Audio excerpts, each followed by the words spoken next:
Hello, welcome to this program. இன்று நான் கூற இருக்கிற வசனம்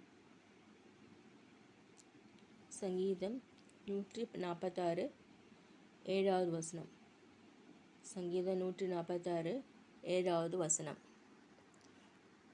அவர் ஒடுக்கப்பட்டவர்களுக்கு நியாயம் செய்கிறார், பசியாக இருக்கிறவர்களுக்கு ஆகாரம் கொடுக்கிறார், கட்டுண்டவர்களை கர்த்தர் விடுதலை ஆக்குகிறார்.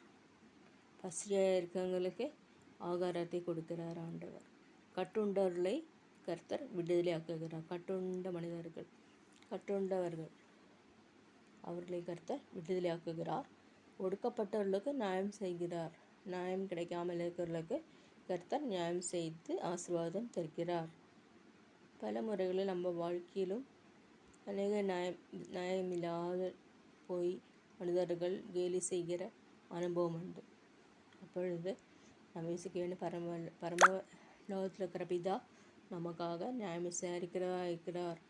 அவர் சோர்ந்து போகிறவர்களுக்கு பலன் தருகிறார். ஆகவே அவர் நியாயம் செய்கிற கர்த்தராக இயேசுவானவர் நியாயம் செய்கிற கர்த்தர். பசியாக இருக்கிறவர்களுக்கு ஆகாரம் கொடுக்கிறார். அநேகர் பசியாக இருக்கிறார்கள். ஆகவே அவர்களுக்கு ஆகாரம் கொடுக்கிற கர்த்தர். அதுபோல் கட்டுண்டவர்களை கர்த்தர் விடுதலையாக்குகிறார். கட்டப்பட்ட நிலைமை, பாண்டேஜஸ் இதில் இருக்கும் பொழுது கர்த்தர் விடுதலை ஆக்குகிறார்.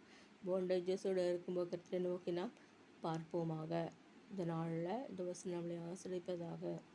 அதே போல் ஒரு வசனம் இருக்குது, சங்கீதம் 146 3வது வசனம். பிரபுக்களையும் ரட்சிக்க திராணி இல்லாத மனுபுத்திரனையும் நம்பாதீங்கள். பிரபுக்களையும் ரட்சிக்க திராணி இல்லாத மனுபுத்திரனையும் நம்பாதீங்கள். யாரை நம்ப வேண்டும்? கர்த்தரை நம்புங்கள், பெற்றோரை நம்புங்கள், உற்றார் உறவினர் அவர்களை நம்புங்கள். நம் பெற்றோரை நம்ப வேண்டும், அவர்களோடு அன்பாக இருக்க வேண்டும், அவர்களை கனப்படுத்த வேண்டும்.